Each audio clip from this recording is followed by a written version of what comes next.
नमस्कार, मैं मेघा हिंदुस्तानी स्वागत करती हूं आपका माटी के लाल पर। राहुल गांधी बिहार पहुंचे हैं।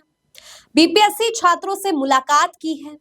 मुलाकात में छात्रों ने क्या कुछ बताया राहुल गांधी को, वो आके वीडियो में चर्चा करेंगे। लेकिन सबसे पहले आपको बताते हैं कि राहुल गांधी ने बीपीएससी छात्रों के साथ जो मुलाकात की है उस पर क्या प्रतिक्रिया जाहिर की है।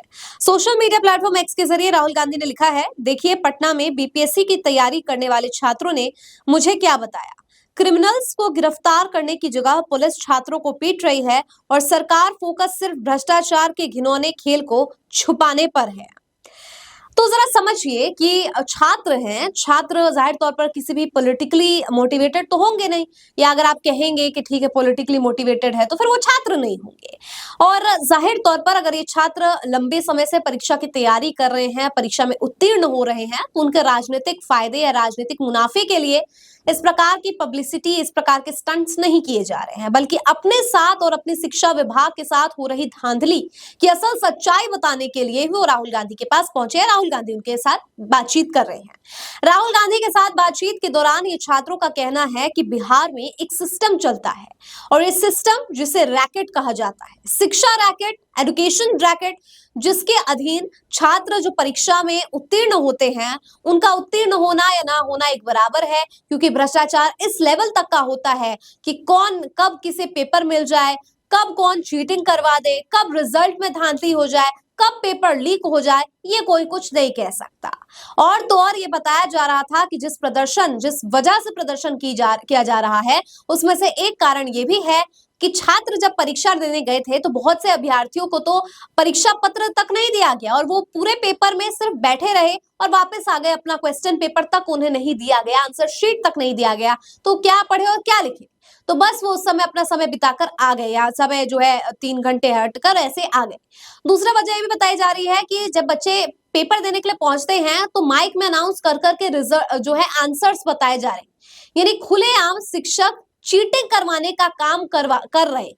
ये कितना अपने आप में शर्मनाक है और ये व्यवस्था को जो है नॉक करता है, मॉक करता है, असल सच्चाई बताता है कि कैसे आज बिहार की तो स्थिति आज बद से बदतर है। शिक्षा विभाग की अगर बात की जाए तो बिहार में आए दिन कुछ ना कुछ पेपर लीक ही होता रहता है और छात्रों ने भी यही बोला, ये केवल बीपीएससी की बात नहीं है।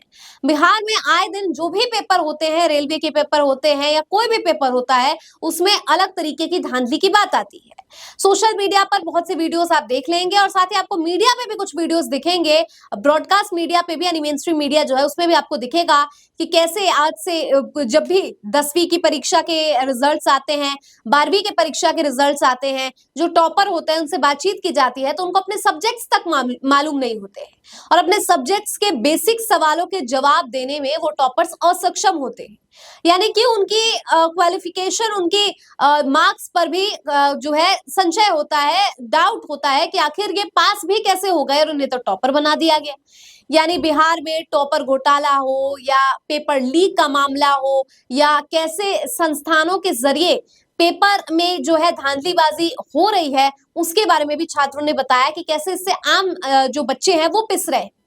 नॉर्मलाइजेशन की प्रक्रिया की बात भी कही गई है कि नॉर्मलाइजेशन के जरिए कैसे जो है आप कह रहे हैं कि एक एक सेट में बच्चों को पेपर दिया जा रहा है, अलग सेट में अलग क्वेश्चन हो रहा है, जिससे एक सेट का पेपर लीक हो रहा है तो री एग्जाम नहीं करवाए जा रहे। इस प्रकार की बहुत सी बातें हैं जिसकी वजह से बच्चे परेशान हैं और जो बच्चे अपना साल लगा लगा के, कुछ बच्चे सालों साल मेहनत कर रहे हैं, आखिरकार उनको रिजल्ट के तौर पर क्या मिल रहा है, धांधली मिल रही है।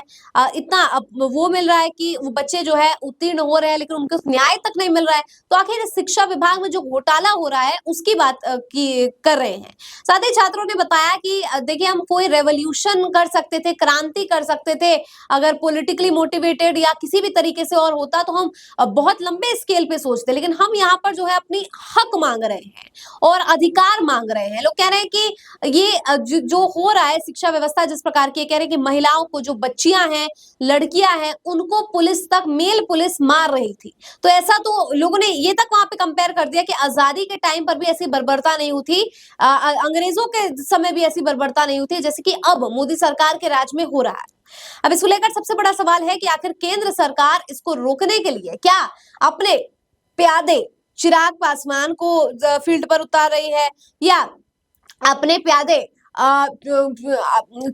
प्रशांत किशोर को उतार रही है, या केंद्र केवल मजे लेने का काम यहाँ पे कर रही है और नीतीश कुमार की इमेज पर डेंट लगाने का प्रयास कर रही है। लेकिन सवाल तो ये भी है कि नीतीश बाबू क्या कर रहे हैं। लेकिन दोस्तों, ये कोई नीतीश या लालू यादव की नहीं है, गलती नहीं है, या कोई सिंगल पर्सन की नहीं है।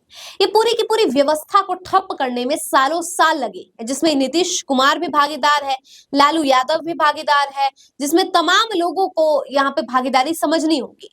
खास तौर पर अगर बिहार की बात करूं, शिक्षा विभाग की बात करूं, तो इस सिस्टम के तहत बहुत से ऐसे आज समाज सेवक बहुत से लोग बन गए हैं, जिनके पहले ताल्लुकात जो है इस तरीके से चीजों से भी होते थे, जो धांधलियां करवाते थे, ये सब कराते थे। अभी भी बहुत सारे इंस्टीट्यूट्स है, बहुत सारे प्राइवेट इंस्टीट्यूट्स है, जो इस तरीके से बच्चों के पेपर में जो है इंटरफेयर कर रहे हैं।